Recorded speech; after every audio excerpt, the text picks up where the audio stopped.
Right now we're standing in the Tucson mountains where you can see petroglyphs, thousands-year-old etchings that suggest bighorn were here once too. Why they disappeared is a mystery. This video shows during a standard 5-second tase, I can't move and would fall without being held. In a plastic wrapping bag, some things that you might try to recycle, other things that maybe you shouldn't.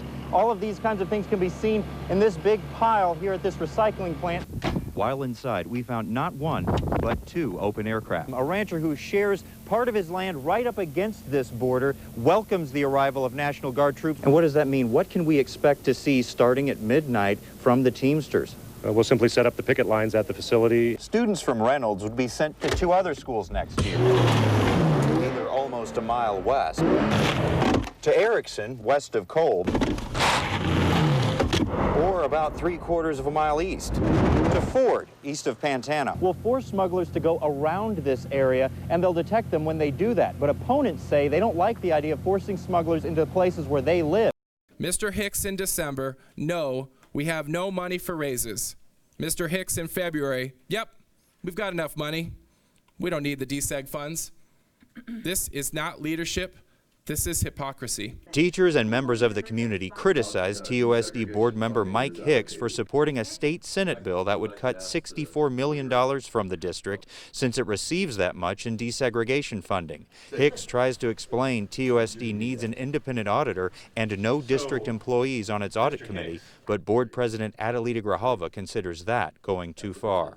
It is a point of order that I'm going to go ahead and have to ask Mr. Hicks to stop speaking if he doesn't respond to the criticism. I am responding. I am giving my explanation as to my stance on the desegregation funding. Frankly, Mr. Hicks, your signs are cute. But if you're going to damage our children like this, you are not for kids. I believe you should resign your position.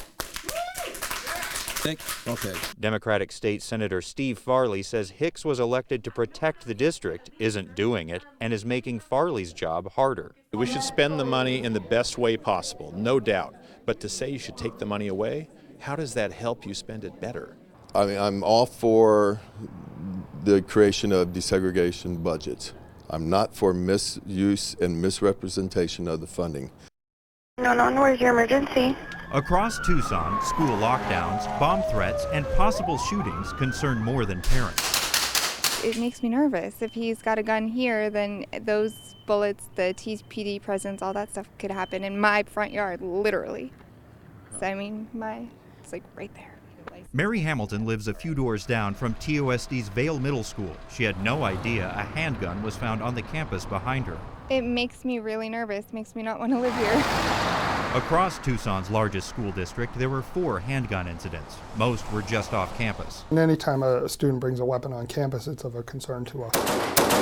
50 knives, 10 brass knuckles, 1 stun gun, and 1 expandable baton are among the almost 90 weapons seized from more than 40 TUSD schools. Safety Director Jeff Coleman spent almost 3 decades with TPD. He says schools across the city had weapons brought on campus. I wouldn't say that TUSD is any different than the districts that are located within the city, at least from my experience. The only other district with a firearm was Amphi when a Keeling Elementary kindergarten student brought a gun left in his backpack by a parent. The district also had 9 knives of different kinds and a baton seized in the Ironwood Ridge High School parking lot. Neighboring Marana had 14 knives and 2 brass knuckles. To the south, Sunnyside had 37 knives of different sizes, 2 brass knuckles, and 5 BB guns. And on the southeast side, Vale had 8 knives, 2 brass knuckles, and a taser. Wow, I did not know any of this at all. Brass knuckles? Telescoping baton. Any surprise from parents who saw the list for their district was usually followed by some level of acceptance. Unfortunately, these days, it kind of comes with the territory, but I do think that Vale is a safer district than some in Tucson. It should be threatening to you if I'm carrying a knife. Should it be in school? I don't see why not. I mean, people carry knives on them. I show Vale School District parent Susie Walker my video of just how severe a taser can be. And that's you? Would I want my child to bring one to school? Probably not. Would I want somebody to use it on my child? Probably not. But like I said, just because somebody's carrying doesn't mean they're going to use it. So I guess it depends on what the reason is. Tasers can kill people. Martial arts instructor Jeff Prather says students who bring telescoping batons known as ASPs along with tasers and brass knuckles, likely don't have training nor respect for violent weapons. That's where I'll break your jaw right there. And as long as that continues, this will remain a threat. And that's twofold, because kids don't feel safe and because they are so forbidden. The quicker solution for TUSD school safety is for parents to report any little thing, whether it's about their student or someone else. Whether it's the school across the street from your house or the school your kids attend or the school over here, you have to be aware of it. For her part, Mary Hamilton plans to stay on top of the everyday lives of her 4 children and keep them out of trouble. She says she can't fix the rest of the world. I really don't know. Like, I say that it all starts with the parents. It obviously always starts with the parents and being involved in their kids' lives and knowing what's going on.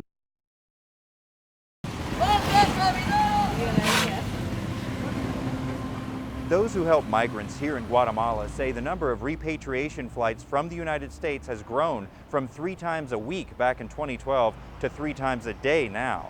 As for thousands of people leaving the country for the United States each year, they say it's a problem Guatemala can't solve on its own. Just about everywhere you look in Guatemala, you can see history that dates back centuries to when the Spanish arrived here.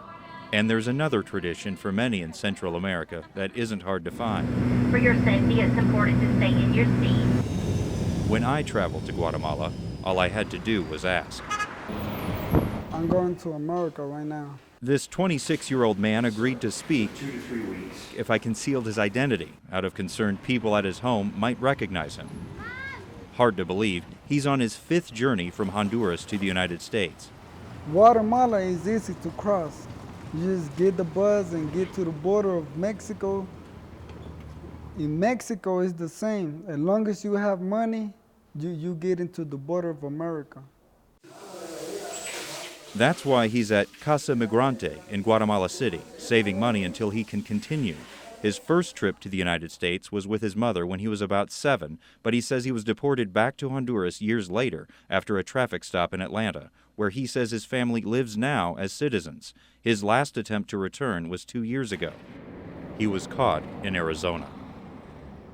When I got into Arizona, Nogales, Arizona, I have to jump the fence and then just run until I get my ride. Se le ha llamado una crisis humanitaria. Casa Migrante director Juan Luis Carbajal Tejeda helps thousands of migrants passing through and returning to Guatemala each year. He calls it a humanitarian crisis and says the United States must make legal immigration easier. Que fueron migrantes. Because he's quick to point out, many of us already living in the United States have immigrant backgrounds as well. He admits Guatemala must also find solutions at home, such as better education in rural areas.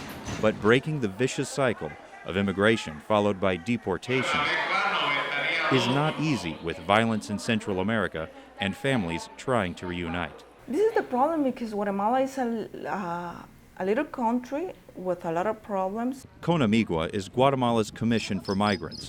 It finds them education, work, and support services whether they move from rural areas to the city, from other countries to Guatemala, or if they're deported back here from the United States. Executive Secretary Alejandra Gordillo just returned from Tijuana to help some fellow Guatemalans stuck there, which actually delayed our meeting we set up weeks in advance. She says those who pay coyotes to guide them to the U.S. border often put their homes up for collateral. Even if they don't get into the United States, the coyote owns their home until they pay off the debt, which can range from $4,000 to $10,000 in a country where more than half the people live below the poverty line. We try to get help our programs of capacitation or give work, but the work here is pay a minimum salary that they don't want because they have a lot of more payment in the United States and they don't want to stay here. When they put me in the plane and they send me back to Honduras, I know that I gotta get some money to go back again, and to get money in my country is real hard. And he's pretty sure he faces a few years in prison in the United States if he's caught crossing again. But that won't stop him. No, it's a lot of work for me. America is a better place to be. Conamigua says the only thing limiting the number of repatriation flights is the country's ability to accept 3 flights a day. Should that increase, they expect the number of repatriation flights to do the same. In Guatemala City, J.D. Wallace, KOLD News 13, live locally breaking. Across the street from the border fence, Border Patrol agents showed the latest tunnel from Mexico. It's pretty tight. It's a confined space. We've already cleared it. We're only going to make initial entry. Any further than that, we use forced air ventilation. It's a confined space, so we're just going to drop in a little bit so you guys can see how we made entry. The 2 feet by 3 feet tunnel goes about 20 feet deep under the new international fence where it connects to a drain corridor. The fence is a great asset to have downtown compared to the landing mat was here. You put the footer 12 feet, there's nothing to say they're not going to go 14. In other parts of the country, they're deeper. It does scare me because you never know what if there were terrorists, like you know how it is. Elvira Verdugo lives behind the house and considers this part of life here. It's always going to happen, you know. It's the border, it's always going to be dangerous or stuff, and I don't know. It's just another thing that they caught.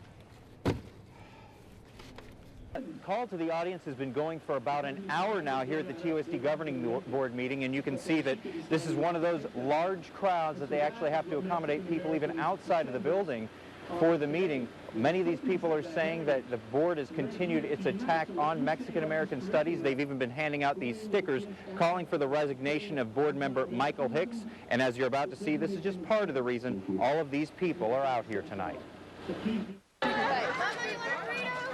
300 burritos, 2 points to make by a crowd outside TUSD headquarters. We are here to show our support for Sean Arce, who is being voted on his job position today.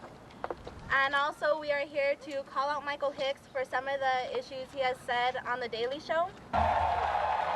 A segment on the national satirical news program included TUSD board member Michael Hicks saying teachers built loyalty with students by giving them burritos. Nobody ever gave me burritos. That is false. Tonight is partly about the shame of that moment for our town, and the shame of this district leadership as they take away one of its greatest educational leaders.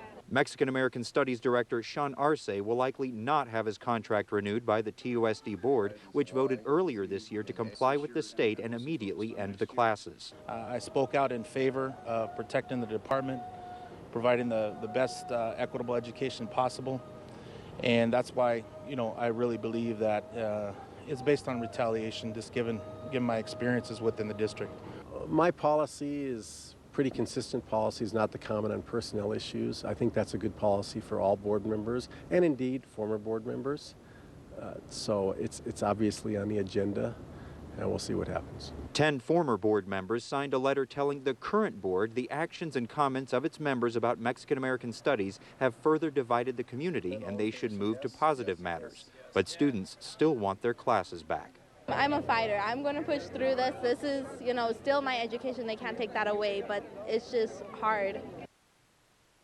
And the call to the audience could likely go yet another hour. I've heard that there could be as many as 50 speaker cards, if not more, and so that could be another hour or two. We'll be here on KOLD News 13 Live at 10 to bring you comments from the call to the audience.